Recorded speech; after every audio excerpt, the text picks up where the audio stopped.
Good evening. আমি আবার এসে গেছি আজকে আরেকটা রান্না নিয়ে। এই দেখো ময়দা মাখছি। কি দিয়েছি ময়দায়?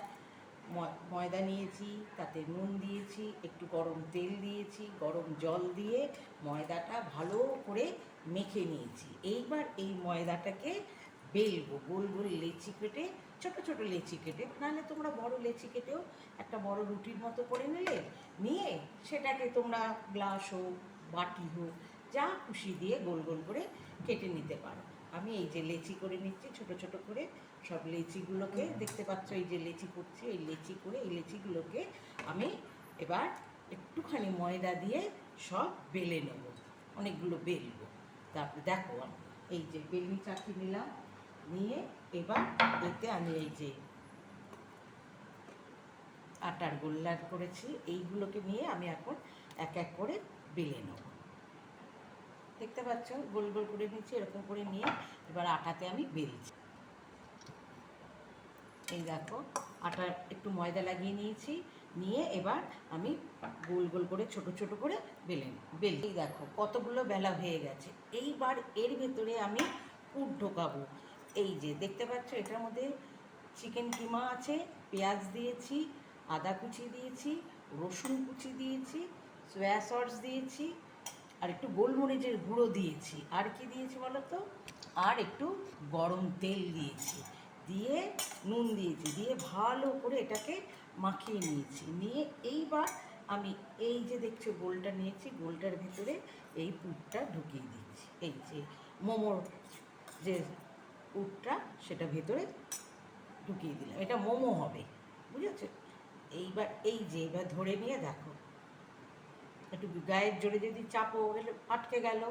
আটকে যাওয়ার পর দেখো এই যে খুব সোজাভাবে পদ্ধতিতে এই যে নিয়ে এটাকে উল্টে দেবে, দিয়ে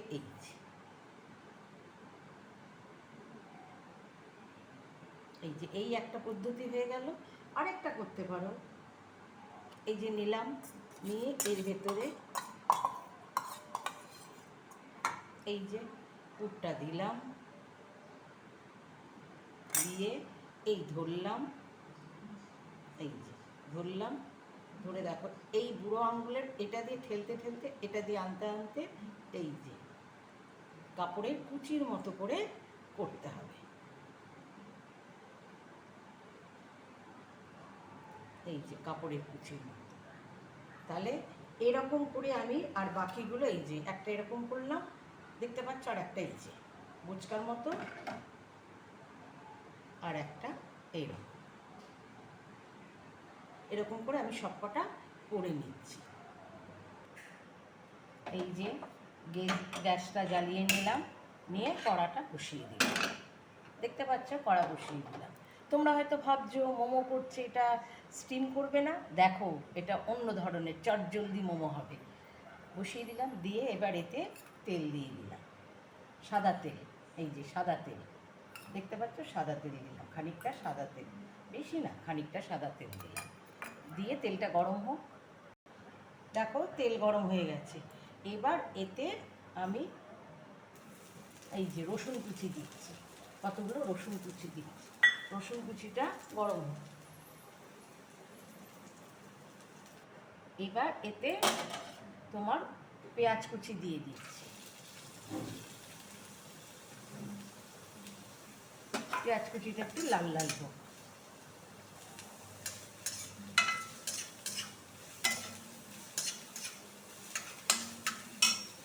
আদা কুচি দিলাম,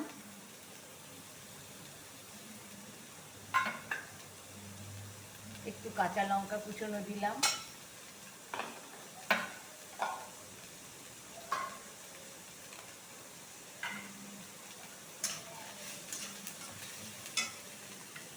একটু এই যে সাদা তিল দিয়ে দিলাম,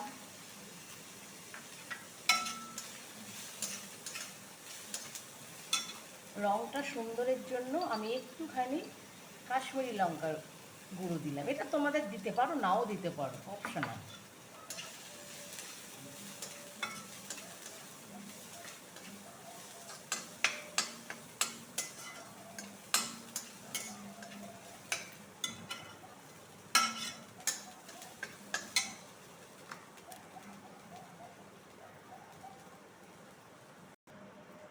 এবার এতে জল দিয়ে দিচ্ছি, দেখো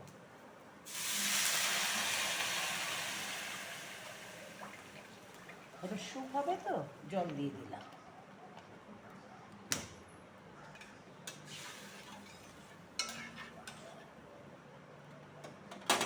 এইবার দেখো আমি একটা সস তৈরি করছি, এই যে ডার্ক সোয়া সস।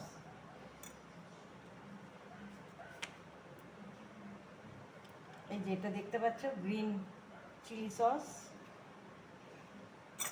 1 চামচ,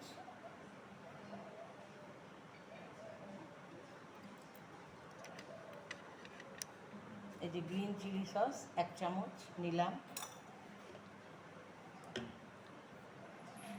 টমেটো কেচাপ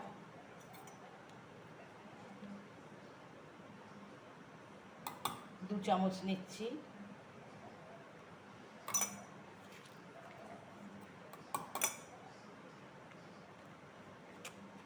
নিয়ে এবার এটাকে ভালো করে নাড়িয়ে নিচ্ছি।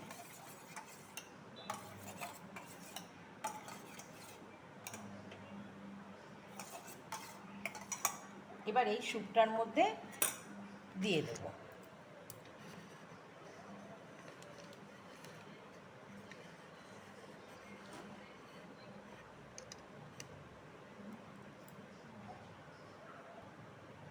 এই যে দেখতে পেলে সসগুলো এবার এটার মধ্যে দিয়ে দিচ্ছি, সব সস আমি এটাতে দিয়ে দিচ্ছি।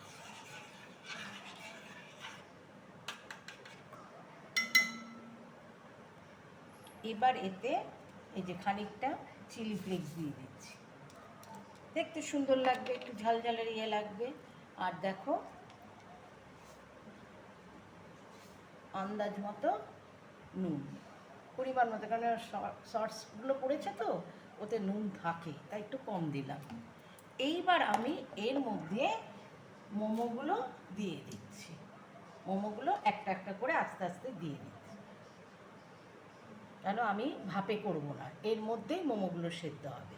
দেখো মোমোগুলো যেই দিচ্ছি জলে ডুবে গেছে, হয়ে গেলে বুঝবো এটা ওপরে উঠে আসবে, তখনই বুঝতে পারবো আমার মোমো তৈরি।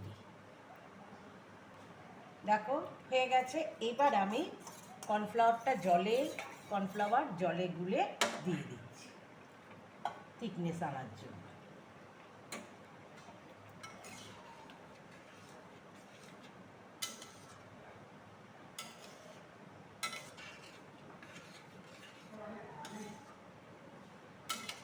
দেখতে পাচ্ছ হয়ে গেল একদম মোমো রেডি, চট জলদি। এটাকে ডাম্পলিং মোমো বলে, মোমো ডাম্পলিং, বুঝেছ? এই যে তৈরি হয়ে গেল মোমো ডাম্পলিং, দেখেছো? চট জলদি, কোনো ঝামেলা নেই। এবার তাহলে বাই।